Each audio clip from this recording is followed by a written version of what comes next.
พียงเวลาแค่ไม่นานทำให้เราได้คุ้นเคยสุขและทุกข์ที่ล่วงเลยมันทำให้เรายิ่งผูกพันแต่เวลาคือสิ่งเลวร้ายเช่นกันเวลาสั้นแสนสั้นมันทำให้เราต้องจากกันสุดเส้นทางไปขอบฟ้าชะตาได้กำหนดไม่อาจจะพบกันแต่ตัวฉันไม่เคยจะลืมเธอ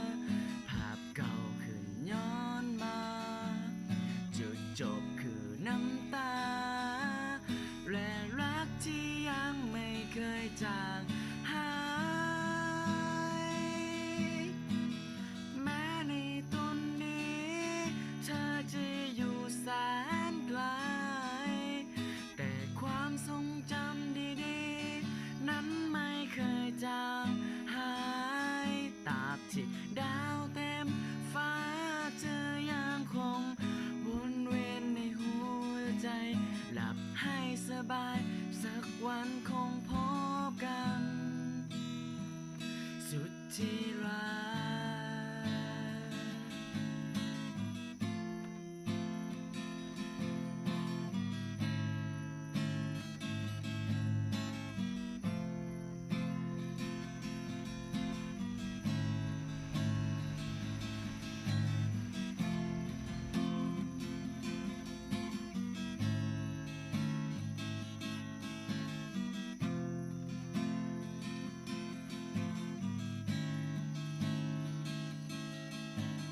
สุด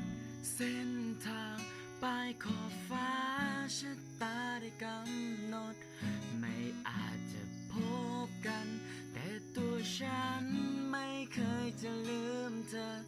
ภาพเก่าขึ้นย้อนมาจุดจบคือน้ำตาและรักที่ยังไม่เคยจางหายแม้ว่าวันนี้เธอจะอยู่แสนไกลแต่ความทรงจำดีๆนั้นไม่เคยจางหายตราบที่ดาวเต็มฟ้าเธอยังคงวนเวียนในหัวใจหลับให้สบายสักวันคงพบกันแม้ว่าวันนี้เธอจะอยู่แสนไกลแต่ความทรงจำดีๆนั้นไม่เคยจางหายแต่กลุ่มดาวเต็มฟ้าเธอยังคงวนเวียนในหัวใจหลับให้สบาย